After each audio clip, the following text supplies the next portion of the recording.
3, 2, 1, 0 Ferdinand de La Salle. Que é uma Constituição? Introito fui convidado para fazer uma conferência perante vós e para isso escolhi um tema cuja importância não é necessário salientar pela sua oportunidade. Vou falar-vos de problemas constitucionais, isto é, do que é uma Constituição. Antes de entrar na matéria, porém, desejo esclarecer que a minha palestra terá um caráter estritamente científico, mas, mesmo assim, ou melhor, justamente por isso, não haverá entre vós uma única pessoa que possa deixar de acompanhar e compreender, do começo até o fim, o que vou expor. A verdadeira ciência nunca será demais lembrá-lo, não é mais do que essa clareza de pensamento que, sem tirar a suposição de alguma coisa pré-estabelecida, vai dimanando de si mesma, passo a passo, todas as suas consequências, impondo-se com a força coercitiva da inteligência àquele que acompanha atentamente seu desenvolvimento. Esta clareza de pensamento não requer, pois, daqueles que me ouvem, conhecimentos especiais. Pelo contrário, não sendo necessário, como já disse, possuir conhecimentos especiais para esclarecer seus fundamentos, não somente não precisa deles, como não os tolera.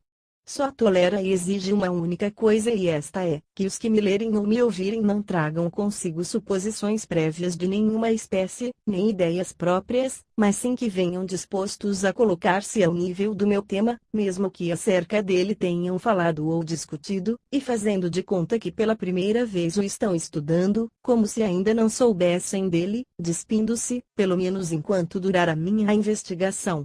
De quanto a seu respeito tenho dado por assentado. Capítulo em que é uma Constituição?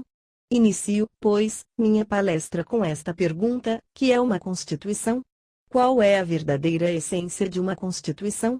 Em todos os lugares e a todas horas, à tarde, pela manhã e à noite, estamos ouvindo falar da Constituição e de seus problemas constitucionais. Na imprensa, nos clubes, nos cafés e nos restaurantes, é este o assunto obrigatório de todas as conversas. E, apesar disso, ou por isso mesmo, formulada em termos precisos esta pergunta: qual será a verdadeira essência, o verdadeiro conceito de uma Constituição? Estou certo que, entre esses milhares de pessoas que falam da mesma, existem muito poucos que possam dar-nos uma resposta satisfatória. Muitos, certamente, para responder-nos, procurariam o volume que fala da legislação prussiana de 1850 até encontrarem os dispositivos da Constituição do Reino da Prússia. Mas, isso não seria, está claro, responder à minha pergunta. Não basta apresentar a matéria concreta de uma determinada Constituição, a da Prússia ou outra qualquer, para responder satisfatoriamente à pergunta por mim formulada: onde podemos encontrar o conceito de uma Constituição, seja ela qual for. Se fizesse esta indagação a um jurisconsulto, receberia mais ou menos esta resposta: Constituição é um pacto juramentado entre o rei e o povo, estabelecendo os princípios alicerçais da legislação e do governo dentro de um país. Ou generalizando, pois existe também a Constituição nos países de governo republicano, a Constituição é a lei fundamental proclamada pelo país, na qual baseia-se a organização do direito público dessa nação. Todas essas respostas jurídicas, porém, ou outras parecidas que se possam dar, distanciam-se muito de explicar cabalmente a pergunta que fiz. Estas, sejam as que forem, limitam-se a descrever exteriormente como se formam as constituições e o que fazem, mas não explicam o que é uma Constituição. Dão-nos critérios, notas explicativas para conhecer juridicamente uma Constituição, porém não esclarecem onde está o conceito de toda Constituição, isto é, a essência constitucional. Não servem, pois, para orientar-nos sobre se uma determinada Constituição é, e por quê, boa ou má, factível ou irrealizável, duradoura ou insustentável, pois para isso seria necessário que explicassem o conceito da Constituição. Primeiramente, torna-se necessário sabermos qual é a verdadeira essência de uma Constituição, e, depois, poderemos saber se a Carta Constitucional determinada e concreta que estamos examinando se acomoda ou não às exigências substanciais. Para isso, porém, de nada servirão as definições jurídicas, que podem ser aplicadas a todos os papéis assinados por uma nação ou por esta e o seu rei, proclamando as constituições, seja qual for o seu conteúdo, sem penetrarmos na sua essência. O conceito da Constituição, como demonstrarei logo, é a fonte primitiva da qual nascem a arte e a sabedoria constitucionais. Repito, pois, minha pergunta: que é uma Constituição? Onde encontrar a verdadeira essência, o verdadeiro conceito de uma Constituição? Como o ignoramos, pois é agora que vamos desvendá-lo, aplicaremos um método que é de utilidade pôr em prática sempre que quisermos esclarecer o conceito de uma coisa. Este método é muito simples. Baseia-se em compararmos a coisa cujo conceito não sabemos com outra semelhante a ela, esforçando-nos para penetrar clara e nitidamente nas diferenças que a afastam uma da outra. Lei e Constituição. Aplicando esse método, pergunto: qual a diferença entre uma Constituição e uma lei? Ambas, a lei e a Constituição, têm, evidentemente, uma essência genérica comum. Uma Constituição, para reger, necessita aprovação legislativa, isto é, tem que ser também lei. Todavia não é uma lei como as outras, uma simples lei, é mais do que isso. Entre os dois conceitos não existe somente afinidade, há também desassemelhança. Esta, que faz que a Constituição seja mais do que simples lei, poderia demonstrá-lo com centenas de exemplos. O país, por exemplo, não protesta pelo fato de constantemente serem aprovadas novas leis, pelo contrário, todos nós sabemos que se torna necessário que todos os anos seja criado maior ou menor número de leis. Não pode, porém, decretar-se uma única lei que seja nova, sem alterar a situação legislativa vigente no momento da sua aprovação, pois se a nova lei não motivasse modificações no aparelhamento legal vigente, seria absolutamente supérflua e não teria motivos para ser a mesma aprovada. Por isso, não protestamos quando as leis são modificadas, pois notamos, e estamos cientes disso, que é esta a missão normal e natural dos governos. Mas, quando mexem na Constituição, protestamos e gritamos: deixai a Constituição. Qual é a origem dessa diferença? Esta diferença é tão inegável, que existem, até, constituições que dispõem taxativamente que a Constituição não poderá ser alterada de modo algum, noutras, consta que para reformá-la não é o bastante que uma simples maioria assim o deseje, mas que será necessário obter 2/3 dos votos do Parlamento. Existem ainda algumas onde se declara que não é da competência dos corpos legislativos sua modificação, nem mesmo unidos ao Poder Executivo, senão que para reformá-la deverá ser nomeada uma nova Assembleia Legislativa, ad hoc criada expressa e exclusivamente para esse fim, para que a mesma se manifeste acerca da oportunidade ou conveniência de ser a Constituição modificada. Todos esses fatos demonstram que, no espírito unânime dos povos, uma Constituição deve ser qualquer coisa de mais sagrado, de mais firme e de mais imóvel que uma lei comum. Faço outra vez a pergunta anterior: qual a diferença entre uma Constituição e uma simples lei? A esta pergunta responderão: Constituição não é uma lei como as outras, é uma lei fundamental da nação. É possível, meus senhores, que nesta resposta se encontre, embora de um modo obscuro, a verdade que estamos investigando. Mas, a mesma, assim formulada, de forma bastante confusa, não pode deixar-nos satisfeitos. Imediatamente surge, substituindo a outra, esta interrogação: como distinguir uma lei da lei fundamental? Como podeis ver, continuamos onde começamos. Somente ganhamos um vocábulo novo, ou melhor, um termo novo, lei fundamental, que de nada nos servirá enquanto não soubermos explicar qual é, repito, a diferença entre lei fundamental e outra lei qualquer. Intentemos, pois, aprofundar um pouco mais no assunto, indagando que ideias ou que noções são as que vão associadas a esse nome de lei fundamental, ou, noutros termos, como poderíamos distinguir uma lei fundamental de outra lei qualquer para que a primeira possa justificar o nome que lhe foi assinalado. Para isso será necessário Que a lei fundamental seja uma lei básica, mais do que as outras comuns, como indica seu próprio nome fundamental. 2. Que constitua, pois de outra forma não poderíamos chamá-la de fundamental, o verdadeiro fundamento das outras leis, isto é, a lei fundamental, se realmente pretende ser merecedora desse nome, deverá informar e engendrar as outras leis comuns originárias da mesma. A lei fundamental, para sê-lo, deverá, pois, atuar e irradiar através das leis comuns do país. 3. Mas, as coisas que têm um fundamento não o são assim por um capricho, existem porque necessariamente devem existir. O fundamento a que respondem não permite serem de outro modo. Somente as coisas que carecem de fundamento, que são as casuais e as fortuitas, podem ser como são ou mesmo de qualquer outra forma, as que possuem um fundamento não, pois aqui rege a lei da necessidade. Os planetas, por exemplo, movem-se de um modo determinado. Este movimento responde a causas, a fundamentos exatos, ou não? Se não existissem tais fundamentos, sua trajetória seria casual e poderia variar a todo momento, quer dizer, seria variável.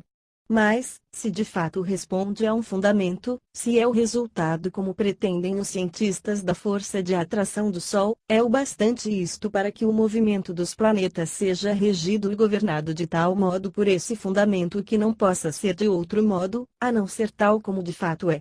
A ideia de fundamento traz, implicitamente, a noção de uma necessidade ativa, de uma força eficaz que torna por lei da necessidade que o que sobre ela se baseia seja assim e não de outro modo. Sendo a Constituição a lei fundamental de uma nação, será e agora já começamos a sair das trevas qualquer coisa que logo poderemos definir e esclarecer, ou, como já vimos, uma força ativa que faz, por uma exigência da necessidade, que todas as outras leis e instituições jurídicas vigentes no país sejam o que realmente são, de tal forma que, a partir desse instante, não podem decretar, naquele país, embora quisessem, outras quaisquer. Muito bem, pergunto eu, será que existe em algum país, e fazendo esta pergunta os horizontes clareiam, alguma força ativa que possa influir de tal forma em todas as leis do mesmo, que a obrigue a ser necessariamente, até certo ponto, o que são e como são, sem poderem ser de outro modo?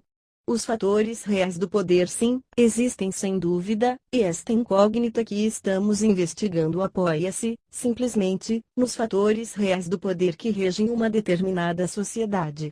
Os fatores reais do poder que regulam no seio de cada sociedade são essa força ativa e eficaz que informa todas as leis e instituições jurídicas da sociedade em apreço, determinando que não possam ser, em substância, a não ser tal como elas são. Vou esclarecer isto com um exemplo.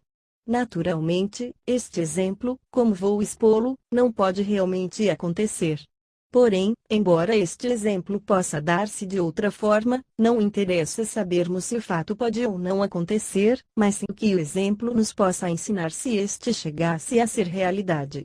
Não ignoram os meus ouvintes que na Prússia somente tem força de lei os textos publicados na coleção legislativa. Esta coleção imprime-se numa tipografia concessionária instalada em Berlim. Os originais das leis guardam-se nos arquivos do Estado, e em outros arquivos, bibliotecas e depósitos, guardam-se as coleções legislativas impressas.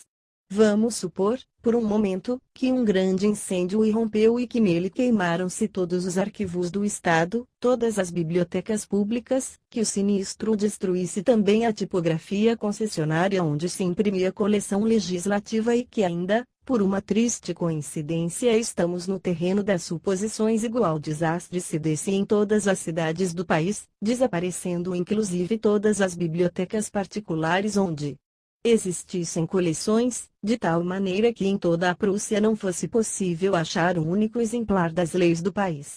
Suponhamos isto. Suponhamos mais que o país, por causa deste sinistro, ficasse sem nenhuma das leis que o governavam e que por força das circunstâncias fosse necessário decretar novas leis. Julgai que neste caso o legislador, completamente livre, poderia fazer leis a capricho de acordo com o seu modo de pensar?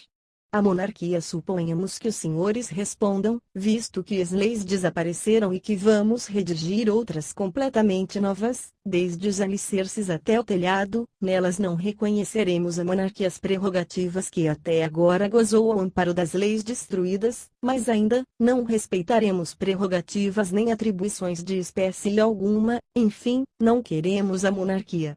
O monarca responderia assim: podem estar destruídas as leis, porém, a realidade é que o exército subsiste e me obedece, acatando minhas ordens. A realidade é que os comandantes dos arsenais e quartéis põem na rua os canhões e as baionetas quando eu ordenar, e, apoiado neste poder real, efetivo, das baionetas e dos canhões, não tolero que venham me impor posições e prerrogativas em desacordo comigo.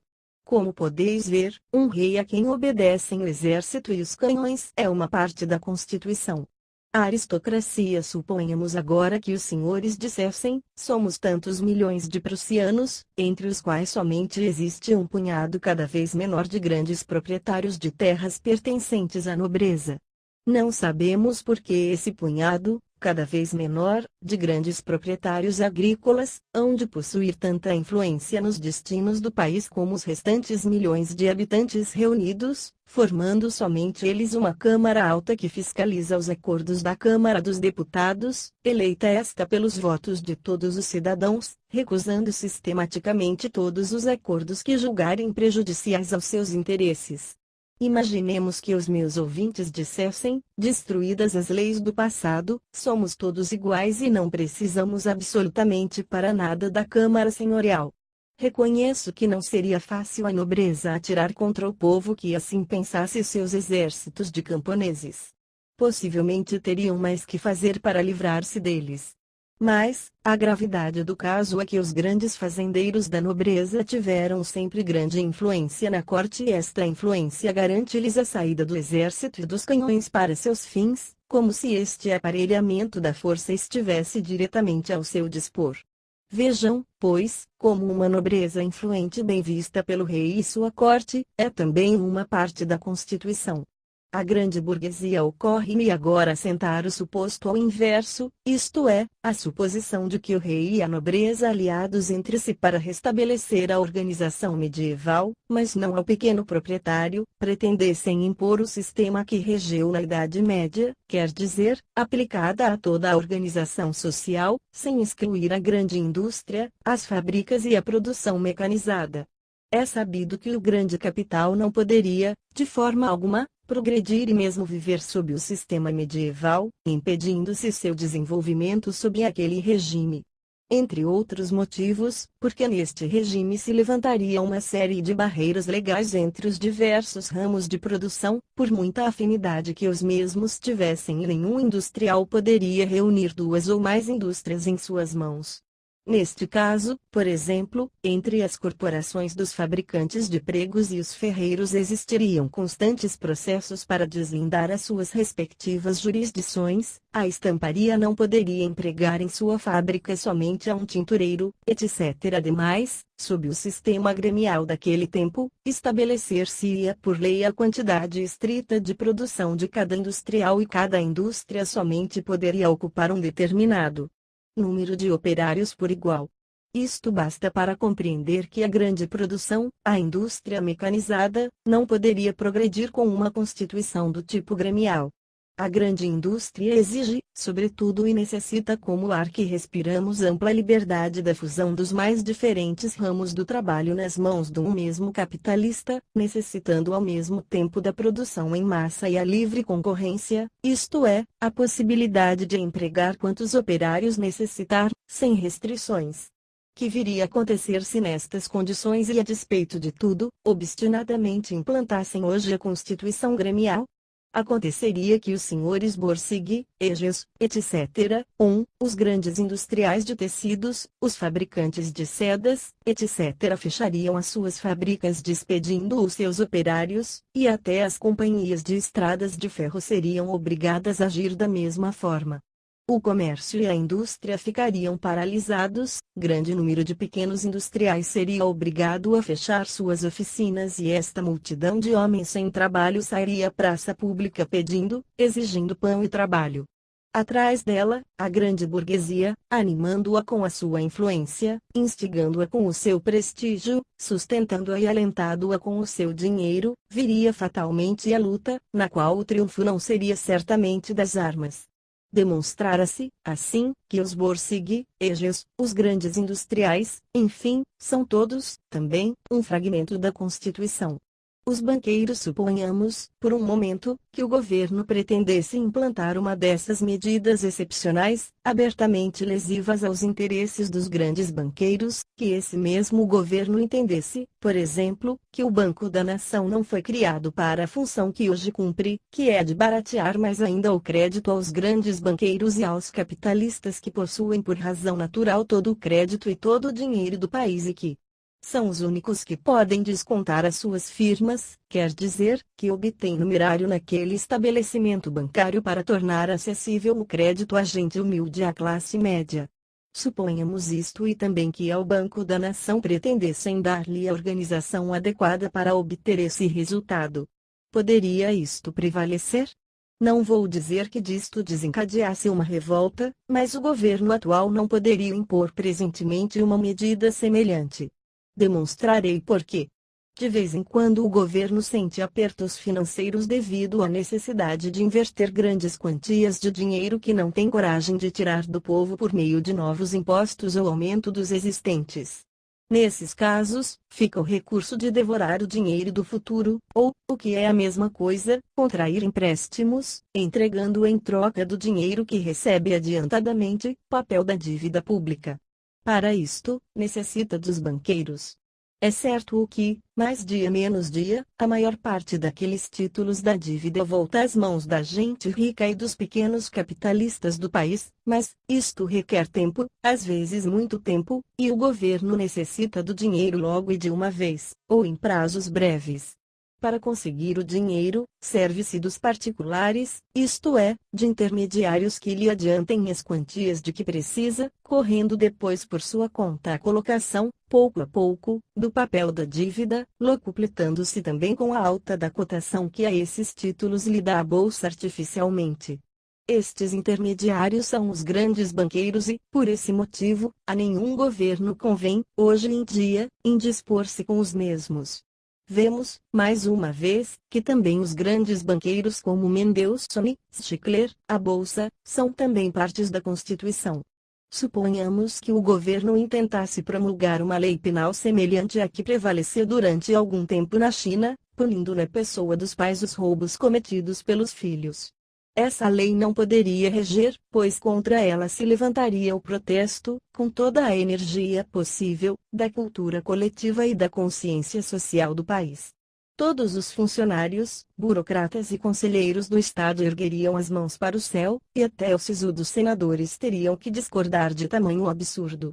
É que, dentro de certos limites, também a consciência coletiva e a cultura geral da nação são partículas, e não pequenas, da Constituição. A pequena burguesia e a classe operária. Imaginemo-nos agora que o governo, querendo proteger e satisfazer os privilégios da nobreza, dos banqueiros, dos grandes industriais e dos grandes capitalistas, tentasse privar das suas liberdades políticas a pequena burguesia e a classe operária. Poderia fazê-lo? Infelizmente, sim, poderia, mesmo que fosse transitoriamente, os fatos nos demonstram que poderia. Mas, e se o governo pretendesse tirar à pequena burguesia e ao operariado, não somente as suas liberdades políticas, senão sua liberdade pessoal, isto é, se pretendesse transformar pessoalmente ao trabalhador em escravo ou servo, tornando a situação em que se viveu durante os tempos da Idade Média? Subsistiria essa pretensão? Não, embora estivessem aliados ao rei a nobreza e toda a grande burguesia. Seria tempo perdido. O povo protestaria, gritando, antes morrer do que sermos escravos. A multidão sairia à rua sem necessidade que os seus patrões fechassem as fábricas, a pequena burguesia juntar-se-ia solidariamente com o povo e a resistência desse bloco seria invencível, pois nos casos extremos e desesperados também o povo, nós todos, somos uma parte integrante da Constituição. Os fatores do poder e as instituições jurídicas. A folha de papel. Essa é, em síntese, em essência, a constituição de um país, a soma dos fatores reais do poder que regem um país. Mas, que relação existe com o que vulgarmente chamamos Constituição, com a Constituição jurídica?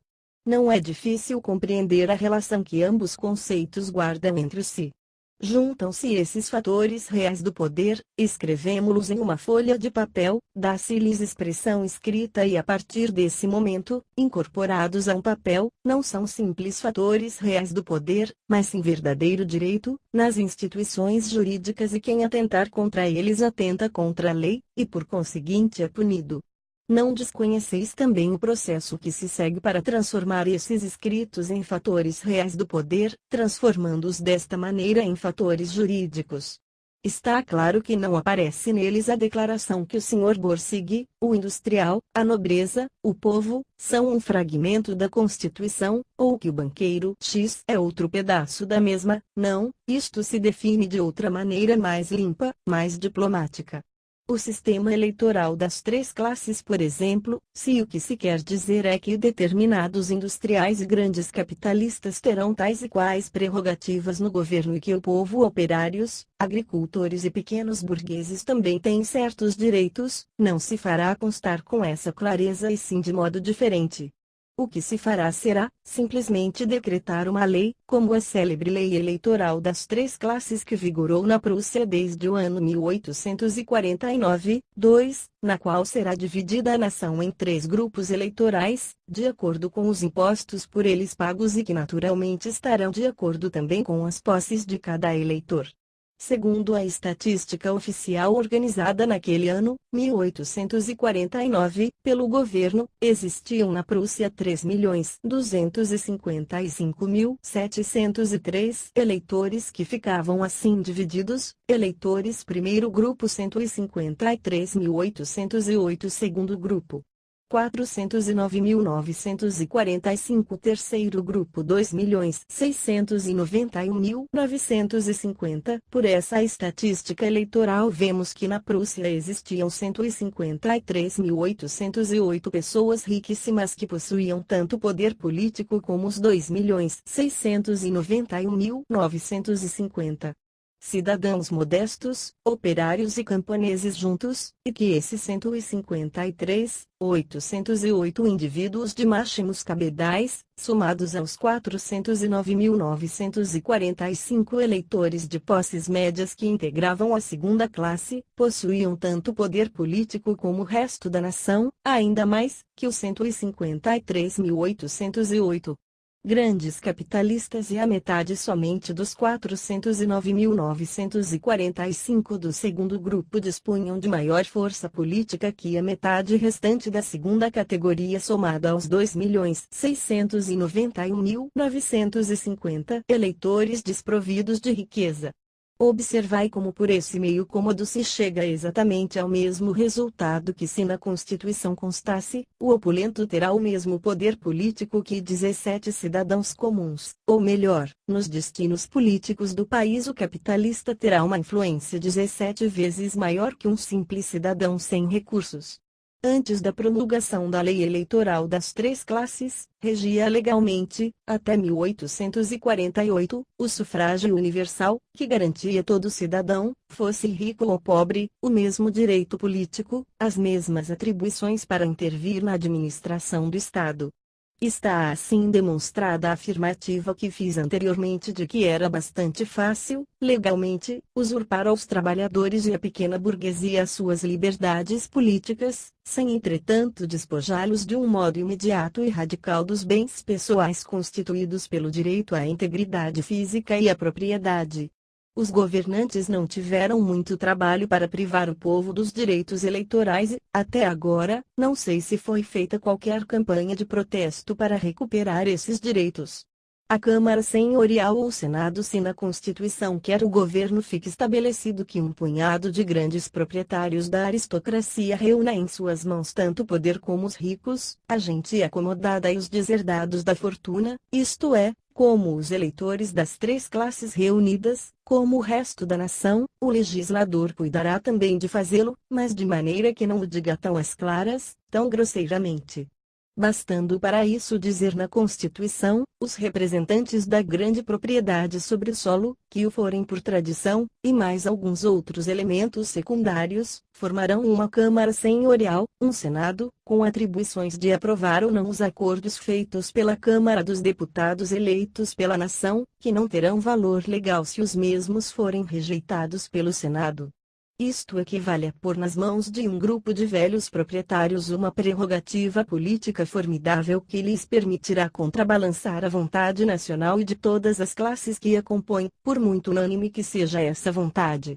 O rei e o exército e se continuando por esse caminho aspiramos a que o rei por si só possua tanto poder político, e mais ainda que as três classes de eleitores reunidas, inclusive a nobreza, não será necessário mais do que isto. Redige-se um artigo que reze assim: 3. O rei nomeará todos os cargos do exército e da marinha, acrescentando mais um artigo: 4. Ao exército e da marinha não será exigido o juramento de guardar a Constituição.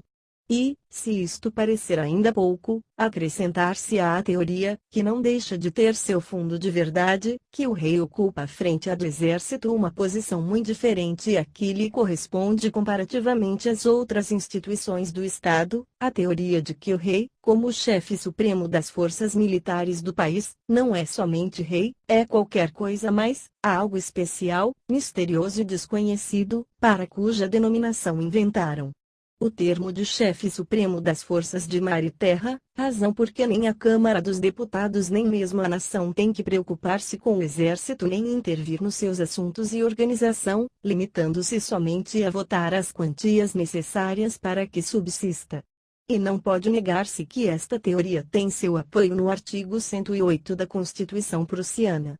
Se esta dispõe que o exército não necessita prestar juramento de acatar a Constituição, como é o dever de todos os cidadãos da nação e do próprio rei, isto equivale, em princípio, a reconhecer que o exército fica à margem da Constituição e fora da sua jurisdição, que nada tem a ver com ela, que somente precisa prestar contas do que faz a pessoa do rei, sem manter relações com o resto do país.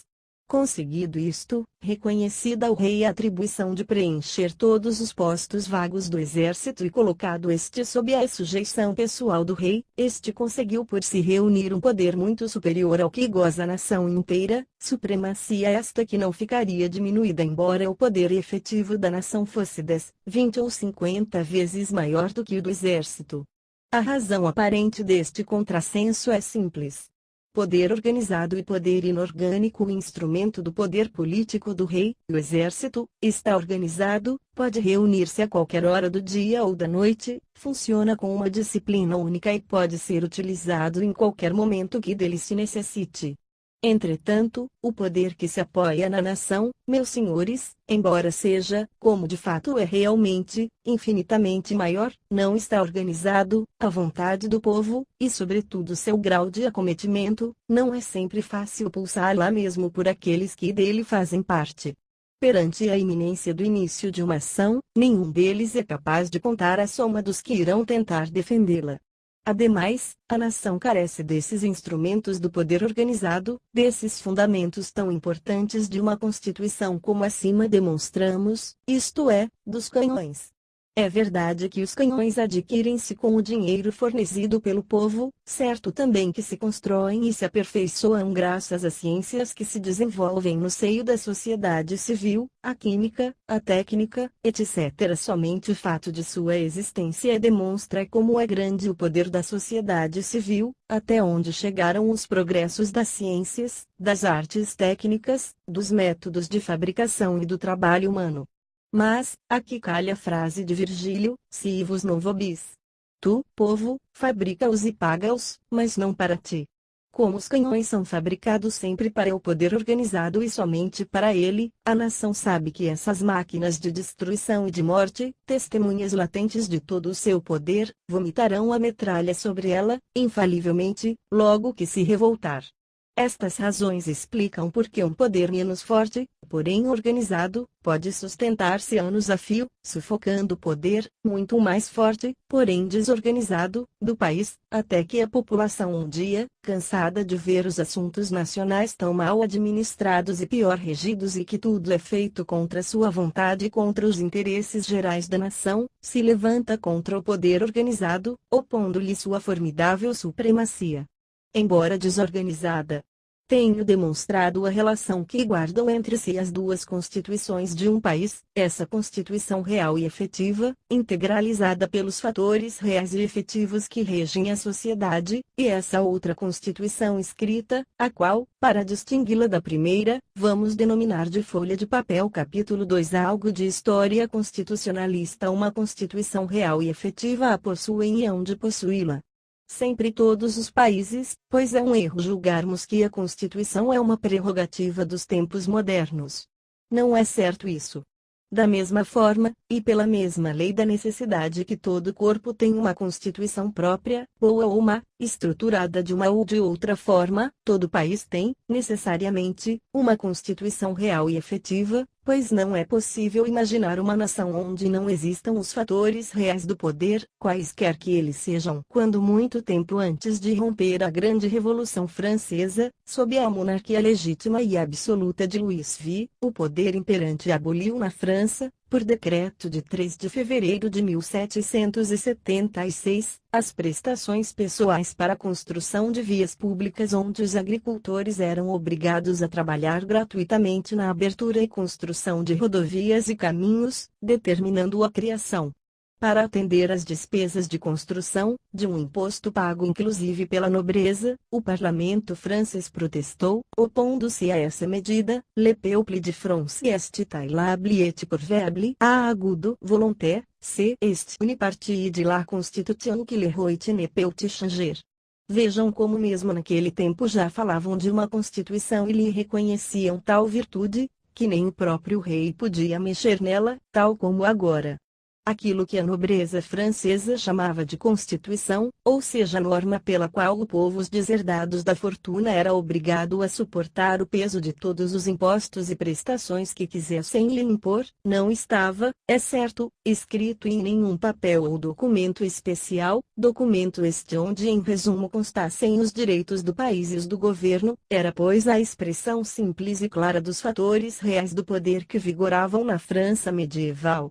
É que na Idade Média o povo era realmente tão impotente que podiam impor-lhe os maiores sacrifícios e tributos à vontade do legislador. A realidade era esta: o povo estava sempre por baixo e devia continuar assim. Estas tradições de fato assentavam-se nos chamados precedentes, que ainda hoje na Inglaterra, acompanhando o exemplo universal da Idade Média, têm uma importância formidável nas chamadas questões constitucionais. Nesta prática efetiva e tradicional de cargas e impostos, invocava-se frequentemente, como não podia deixar de ser, o fato de que o povo desde tempos remotos estava sujeito a essas cargas e, sobre esse precedente, continuava a norma de que podia continuar assim ininterruptamente. A proclamação desta norma constituía a base do direito constitucional. Às vezes dava-se expressão especial sobre um pergaminho a uma dessas manifestações que tinha sua raiz nas realidades do poder. E assim surgiram os fóruns, as liberdades, os direitos especiais, os privilégios, os estatutos e as cartas outorgadas de uma casta, de um grêmio, de uma vila, etc.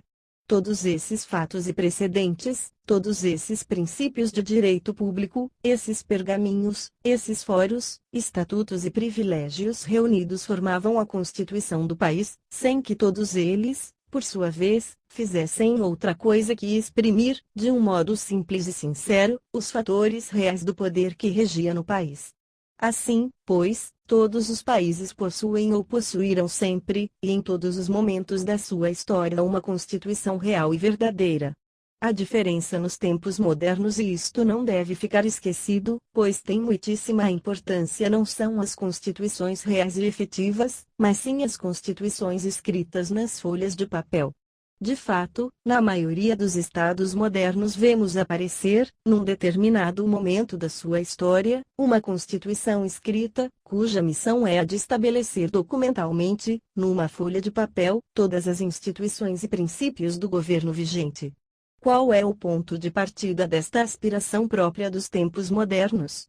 Também isto é uma questão importantíssima e não há outro remédio que estudá-la para sabermos a atitude que devemos adotar perante a obra constitucional, o juízo que devemos formar a respeito das constituições que regem atualmente, a conduta que devemos seguir perante as mesmas, para chegarmos finalmente ao seu conhecimento e a possuir uma arte e uma sabedoria constitucionais. Repito novamente, de onde provém essa aspiração, própria dos tempos modernos, de possuir uma Constituição escrita?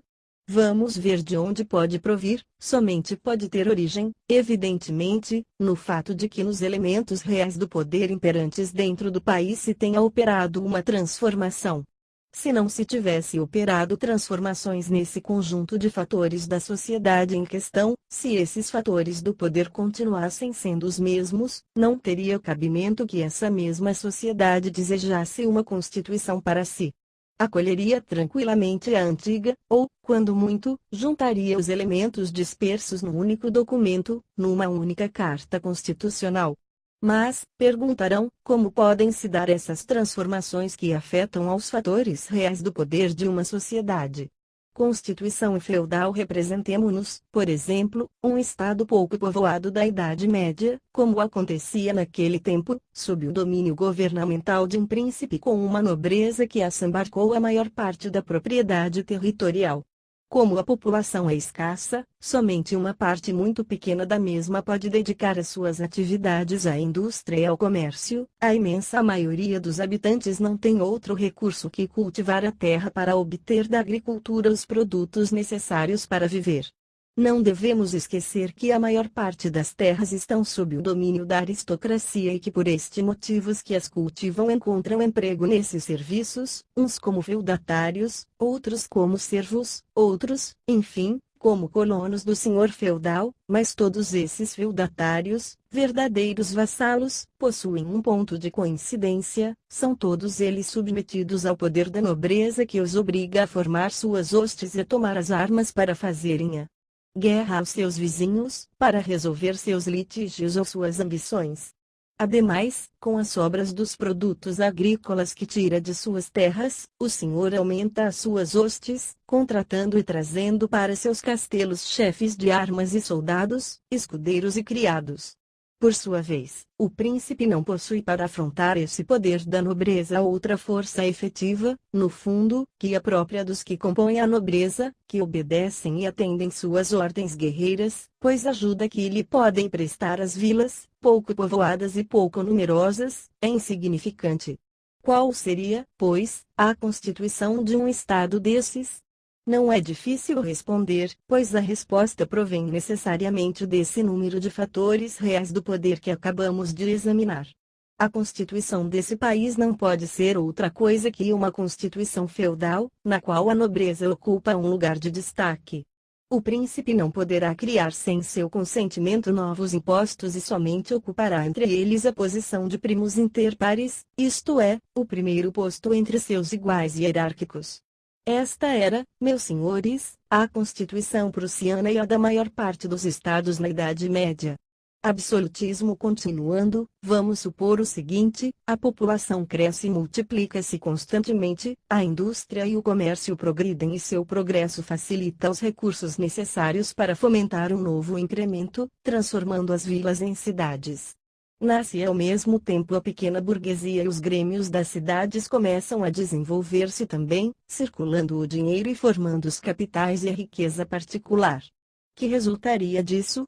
que este incremento da população urbana que não depende da nobreza, que contrariamente tem interesses opostos a esta, contribuirá, no começo, beneficiando ao príncipe, reforçando as hostes armadas que o acompanham e aumentando os seus recursos obtidos com os subsídios dos burgueses e dos grêmios e que as contínuas lutas entre os nobres acarreta aos seus interesses grandes prejuízos, almejando, em benefício de seu comércio e de suas incipientes indústrias, a ordem e a tranquilidade pública e ao mesmo tempo a organização de uma justiça ordeira dentro do país, auxiliando ao príncipe, para consegui-lo com homens e com dinheiro. Por esses meios poderá o príncipe dispor de bons soldados e de um exército muito mais eficiente para opor aos nobres. Nesse pé, em seu interesse, o príncipe irá diminuindo as prerrogativas e poderes da nobreza, assaltará e arrasará os castelos dos nobres que resistam a obedecê-lo ou que violem as leis do país, e quando finalmente, com o tempo, a indústria tiver desenvolvido bastante e a riqueza pecuária e a população tiver crescido de forma que permita ao príncipe possuir um exército permanente, este príncipe enviará seus batalhões contra a nobreza como fez Frederico Guilherme I em 1740 sob o lema de Gestabilirá la souverainité come o rocher de bronze, obrigará a nobreza ao pagamento de impostos e acabará com a prerrogativa de receber, qualquer imposto.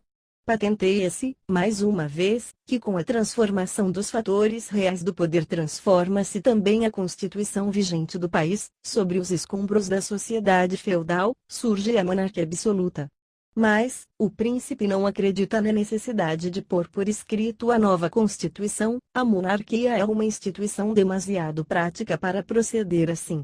O príncipe tem em suas mãos o instrumento real e efetivo do poder, tem o exército permanente, que forma a constituição efetiva desta sociedade, e ele e os que o rodeiam, dão expressão a essa ideia, assinalando ao país a denominação de Estado militar. A nobreza que reconhece que não mais pode competir com o príncipe, renuncia a possuir um exército para defendê-la. Esquece rapidamente seus antagonismos com o príncipe, abandona seus castelos para concentrar-se na residência real, recebendo em troca disso uma pensão e contribui, com sua presença, a prestigiar a monarquia. A Revolução Burguesa, entretanto, a indústria e o comércio desenvolvem-se progressivamente e ao mesmo tempo, acompanhando esse surto de prosperidade, cresce a população e melhora o gênero de vida da mesma. Há de parecer que esse progresso seja proveitoso ao príncipe porque cresce também seu exército e o seu poder, mas, o desenvolvimento da sociedade burguesa chega a alcançar proporções imensas, tão gigantescas, que o príncipe não pode, nem auxiliado pelos seus exércitos, acompanhar na mesma proporção o aumento formidável do poder da burguesia, e assim vemos para corroborá-lo que em 1657 a cidade de Berlim tinha uma população de 20.000 habitantes e o exército prussiano era de 30.000 homens, em 1819 a população era de 192.646 habitantes e o exército da Prússia contava 137.639 homens, mas, em 1846 com uma população em Berlim de mais de 389.000 pessoas o exército era quase o mesmo, isto é, de 138.810 homens contra os 137.639 em 1819. O exército não podia acompanhar o surto maravilhoso da população civil. Ao desenvolver-se em proporções tão extraordinárias, a burguesia começa a compreender que também é uma potência política independente. Paralelamente, com este incremento da população aumenta e divide-se a riqueza social em proporções incalculáveis, progredindo ao mesmo tempo, vertiginosamente, as indústrias, as ciências, a cultura geral e a consciência coletiva, outro dos fragmentos da Constituição. Então a população burguesa grita: não posso continuar a ser uma massa submetida e governada sem contarem com a minha vontade, quero governar também e que o príncipe reine limitando-se a seguir a minha vontade e regendo meus assuntos e interesses. Este protesto da burguesia ficou gravado no relevante fato histórico da Prússia, no dia 18 de março de 1848. E agora fica demonstrado que o exemplo do incêndio foi hipotético, é verdade, mas que os fatos anteriormente expostos fizeram o mesmo que se um incêndio ou um furacão tivessem varrido a velha legislação nacional. Capítulo 3 A arte e a sabedoria constitucionais. Quando no país arrebenta e triunfa a revolução, o direito privado continua valendo, mas as leis do direito público se desmoronam e se torna preciso fazer outras novas. A Revolução de 48 demonstrou a necessidade de criar uma nova Constituição escrita e o próprio rei se encarregou de convocar em Berlim a Assembleia Nacional para estudar as bases de uma nova Constituição. Quando podemos dizer que uma Constituição escrita é boa e duradoura? A resposta é clara, é parte logicamente de quanto temos exposto, quando essa Constituição escrita corresponder à Constituição real e tiver suas raízes nos fatores do poder que regem o país. Onde a Constituição escrita não corresponder à real, irrompe inevitavelmente um conflito que é impossível evitar e no qual, mais dia menos dia, a Constituição escrita, a folha de papel, sucumbirá necessariamente, perante a Constituição real, a das verdadeiras forças vitais do país. A poder da nação é invencível. Em 1848 ficou demonstrado que o poder da nação é muito superior ao do exército e por isso, depois de uma cruenta e longa luta, as tropas foram obrigadas a ceder. Mas, não devemos esquecer que entre o poder da nação e o poder do exército existe uma diferença muito grande. Por isso se explica que o poder do exército, embora em realidade inferior ao da nação, com o tempo seja mais eficaz que o poder do país, embora maior. É que o poder desta é um poder desorganizado e o daquele é uma força organizada e disciplinada que se encontra a todo momento em condições de enfrentar qualquer ataque, vencendo sempre, a não ser nos casos isolados que o sentimento nacional se aglutina, e num esforço supremo vence ao poder organizado do exército. Mas isto somente acontece em momentos históricos de grande emoção. Para evitar isso, depois da vitória de 1848, para que não fosse estéril o esforço da nação, teria sido necessário que, aproveitando aquele triunfo, tivessem transformado o exército tão radicalmente, que não voltasse a ser um instrumento de força ao serviço do rei contra a nação. Não se fez.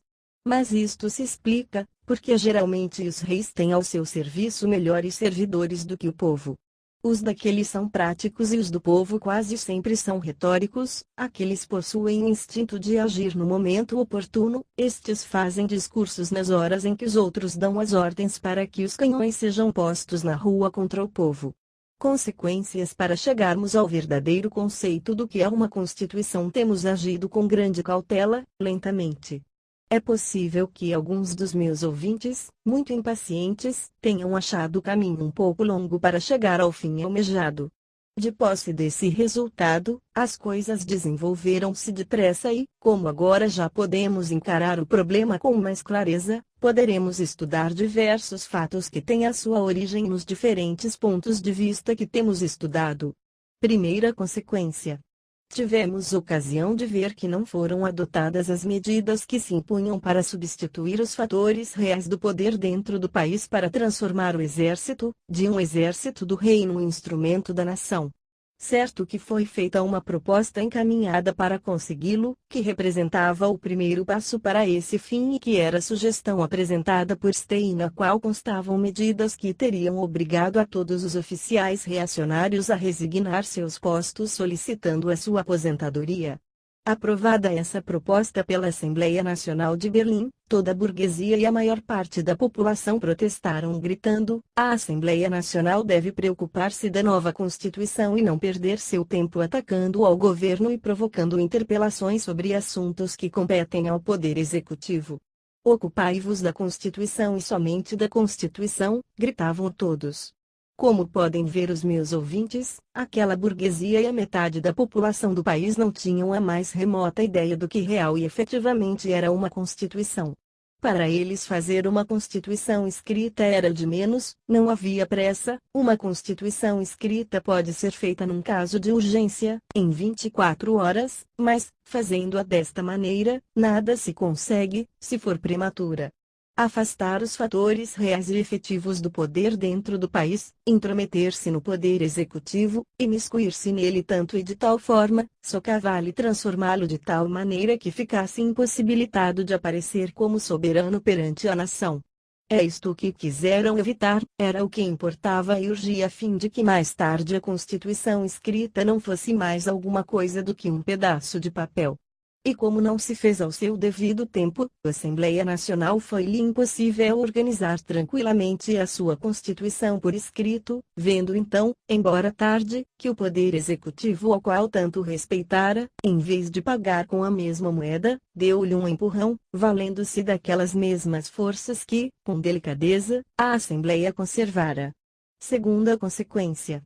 Suponhamos que a Assembleia Nacional não tivesse sido dissolvida, e que esta tivesse chegado ao seu fim sem contratempos, isto é, conseguir o estudo e votação de uma Constituição para o país. Se isto tivesse acontecido, que modificações teria havido na marcha das coisas? Possivelmente, nenhuma, mas categórico, absolutamente nada, e a prova está nos fatos. É certo que a Assembleia Nacional foi dissolvida, mas o próprio rei, recolhendo a papelada póstuma da Assembleia Nacional, proclamou em 5 de dezembro de 1848 uma Constituição que na maior parte de seus pontos correspondia exatamente àquela Constituição que da própria Assembleia Constituinte podíamos esperar. Esta Constituição foi o próprio rei quem a proclamou, não foi obrigado a aceitá-la, não lhe foi imposta, decretou-a ele voluntariamente, desde o seu monumento de vencedor. À primeira vista parece que esta Constituição, por ter nascido assim, teria de ser mais viável e vigorosa. Mas, infelizmente não foi assim. Podem os meus ouvintes plantar no seu quintal uma macieira e segurar no seu tronco um papel que diga: esta árvore é uma figueira. Bastará esse papel para transformar em figueira o que é macieira? Não, naturalmente.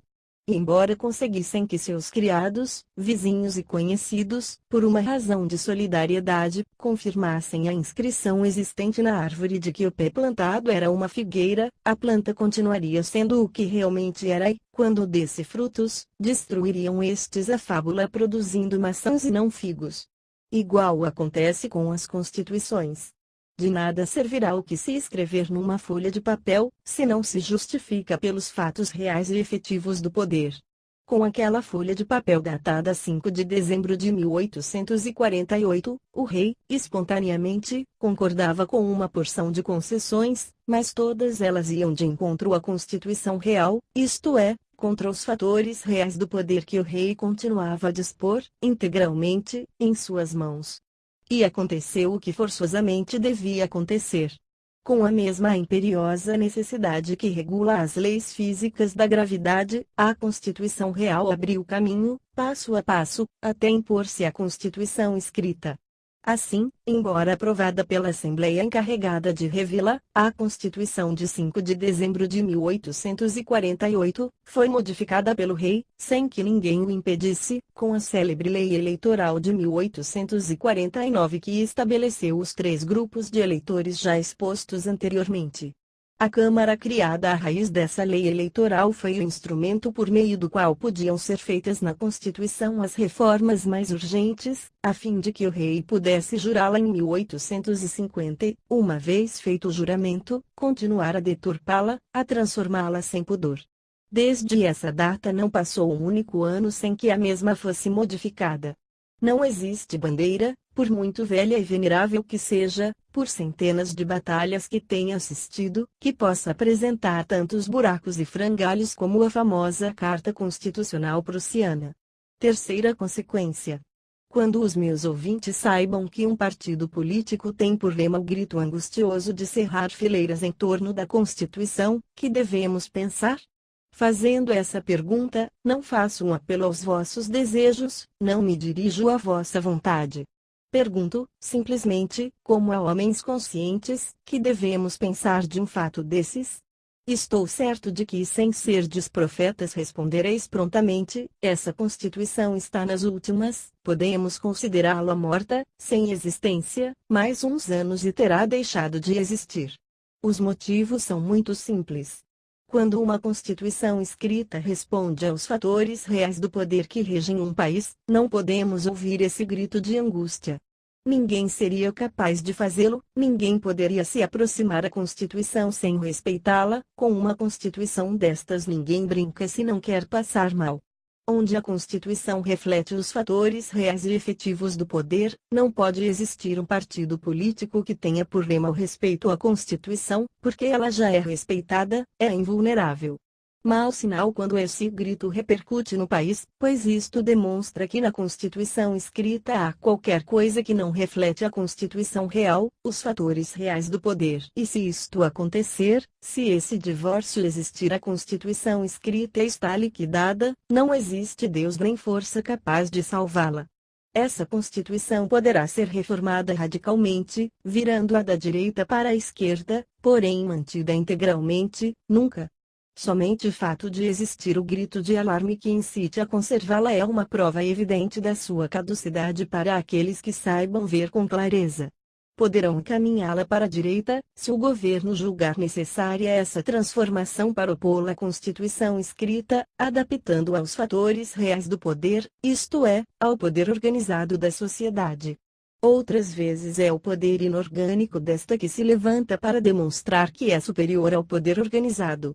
Neste caso, a Constituição se transforma virando para a esquerda, como anteriormente tinha feito para a direita, mas, num como noutro caso, a Constituição perece, está irremediavelmente perdida, não pode salvar-se. Conclusões práticas: se os que me ouviram não se limitaram a seguir e meditar cuidadosamente as minhas palavras, senão que, levando adiante as ideias que lhes animam, encontrar-se-ão de posse de todas as normas da arte e da sabedoria constitucionais. Os problemas constitucionais não são problemas de direito, mas do poder. A verdadeira Constituição de um país somente tem por base os fatores reais e efetivos do poder que naquele país regem, e as constituições escritas não têm valor nem são duráveis a não ser que exprimam fielmente os fatores do poder que imperam na realidade social. Eis aí os critérios fundamentais que devemos sempre lembrar. Nesta conferência quis demonstrar de um modo especial o valor que representa o Exército como fator decisivo e importantíssimo do poder organizado, mas também existem outros valores como sejam as organizações dos funcionários públicos, etc., que podem ser considerados também como forças orgânicas do poder de uma sociedade. Se alguma vez os meus ouvintes ou leitores tiverem que dar seu voto para oferecer ao país uma Constituição, estou certo que saberão como devem ser feitas estas coisas e que não limitarão a sua intervenção redigindo e assinando uma folha de papel, deixando incólumes as forças reais que mandam no país. E não esqueçam, meus amigos, os governos têm servidores práticos, não retóricos, grandes servidores como eu os desejaria para o povo. Fim.